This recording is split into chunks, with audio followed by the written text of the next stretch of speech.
A continuación vamos a ver la segunda parte del video de cómo obtener una muestra a partir de un conjunto de 106 palabras. Es importante ver la primera parte del video para ponerse en contexto de este ejercicio. Entonces ahora sí vamos a calcular el tamaño de muestra.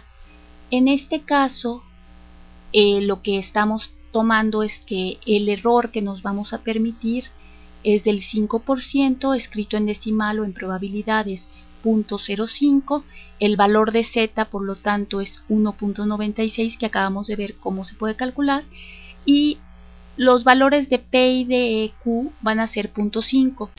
P y Q son probabilidades, entre ambas siempre tienen que sumar 1.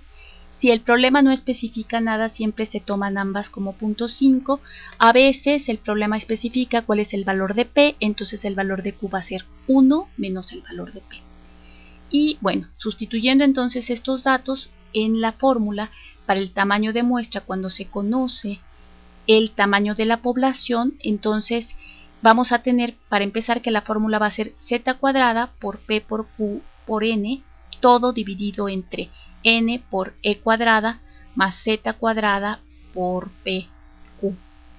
Entonces vamos a sustituir primero. Al sustituir tenemos 1.96 al cuadrado por 0.5 por 0.5 por 106, que en este caso es el número de datos, dividido entre 106 por 0.05, que es el valor del error, no confundir con P y con Q, son diferentes, más Z cuadrado, que es 1.96 al cuadrado, por P por Q, que es 0.5 por 0.5.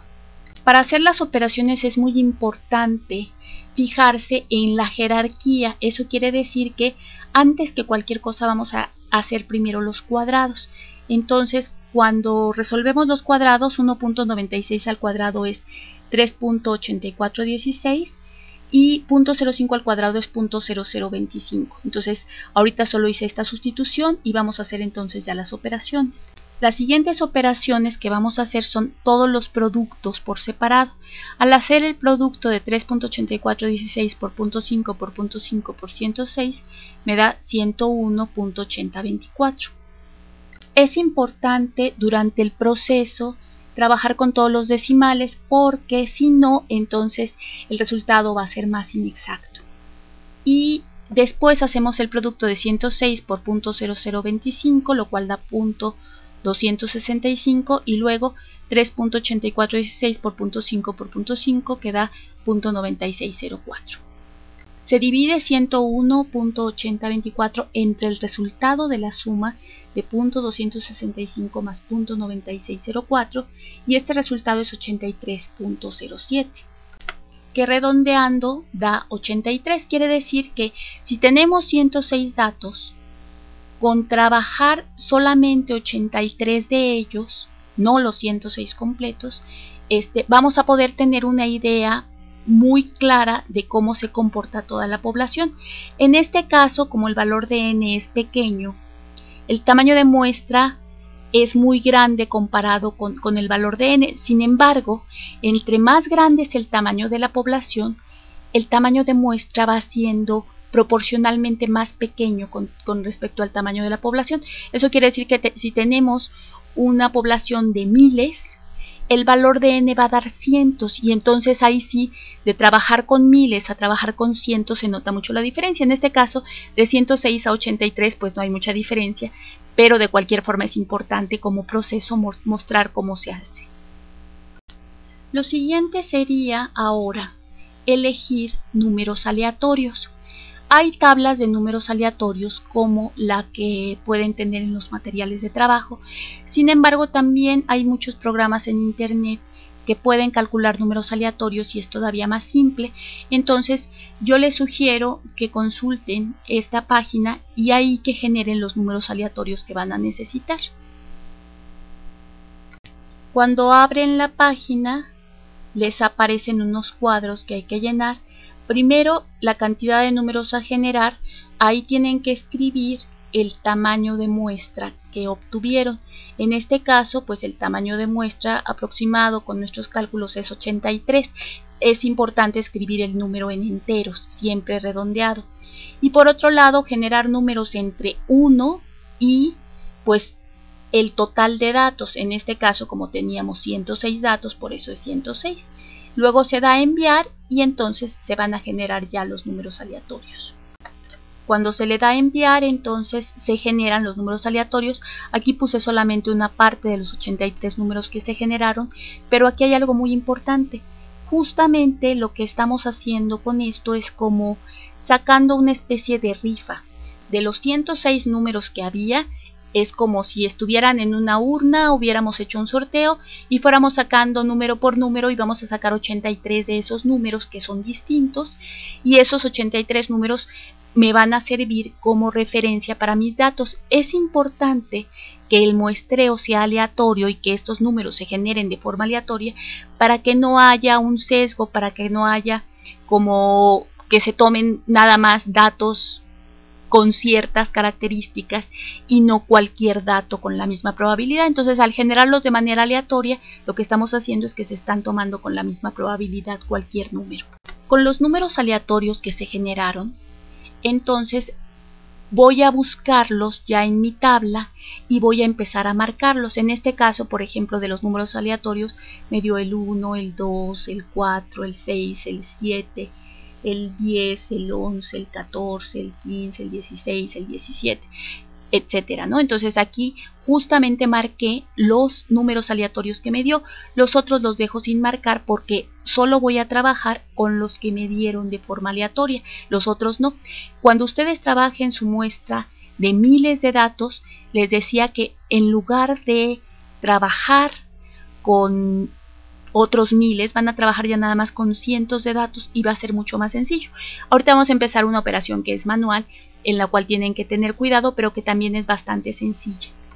Como lo que nos interesa del texto es saber cuál es la vocal que más se repite, entonces lo que vamos a hacer es, con los valores que se tomaron de forma aleatoria, con esas palabras que están resaltadas, vamos a contar cuántas de cada una de las vocales tienen. Entonces en este caso puse las letras A, E, I, O, U, y en cada caso voy a ir contando de esa palabra cuántas A's, cuántas E's, cuántas I's, cuántas O's y cuántas U aparecen. Por ejemplo, la primera palabra es solo A, pues entonces solo aparece una A y no aparecen las otras vocales. La siguiente es todos, donde aparecen 2 veces la O y no aparecen las otras vocales. Me salto el tercera porque esa no me interesa. Sigo con algún, que tiene una A y una U, y así empiezo a acomodar cuántas vocales tiene cada una de las palabras que seleccioné, nada más las de la muestra. En lugar de trabajar con toda la población, nada más voy a trabajar con la muestra, que va a ser mucho más sencillo, ya que para cada una de las palabras que fueron seleccionadas de manera aleatoria, conté cuántas A's, cuántas E's, cuántas I's, cuántas O's y cuántas U's tenía. Entonces lo que voy a hacer es que en la columna voy a volver a aprovechar que tengo Excel, entonces voy a sumar todos los datos. En lugar de hacerlo manual, lo voy a hacer de forma automática. Entonces me pongo en el mouse en la última celda y escribo, y textualmente escribo igual, suma, abro paréntesis y selecciono todos los datos de la columna, nada más de la A, sin la A misma, sino nada más los puros valores numéricos, todos los valores numéricos que estén. Ya que haya seleccionado todo, cierro el paréntesis y doy Enter. Aquí se puede ver cómo estoy seleccionando desde la celda C3 hasta la celda C108, que es donde están todos los resultados de las A's que conté para los valores seleccionados de forma aleatoria.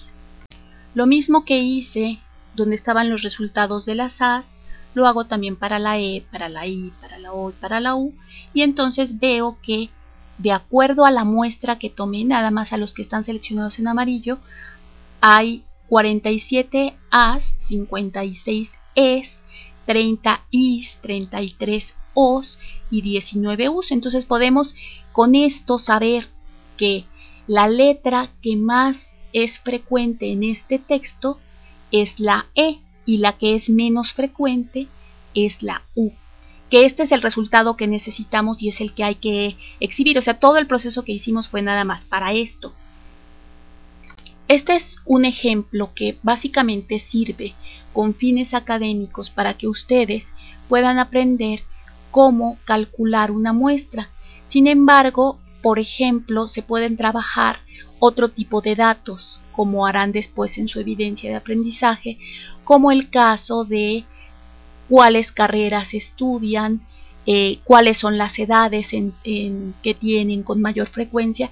Todo esto lo van a hacer también tomando una muestra del total de datos, y entonces aquí va a ser mucho más rico. Les decía que pues ahora la muestra no se nota mucho la diferencia. Teníamos 106 datos originales y acabamos trabajando con 83.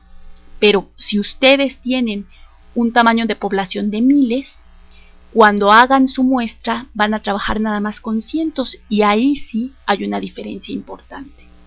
Otra cuestión que es muy importante mencionar es que cuando se conocen todos los datos se pueden numerar, y entonces es cuando se hace este proceso. Sin embargo, en ejemplos como por ejemplo los coches que hay en la colonia, pues no se pueden numerar todos los coches, no tenemos forma de hacerlo. Por lo tanto, para este proceso, para empezar, se utiliza la otra fórmula de tamaño de muestra, que es cuando no se conoce el tamaño de n mayúscula, cuando no se conoce el tamaño de la población, y además no se puede tomar un muestreo así, sino que el muestreo aleatorio pues es tal cual salir a ver los coches e ir anotando de qué color son cada uno. Entonces, nada más como una aclaración, el proceso se puede llevar cuando puedo numerar todos los datos. Si no los puedo numerar, entonces la muestra aleatoria se toma directamente pues del conjunto de datos que se tiene, sin necesidad de numerarlos, sino nada más observándolos.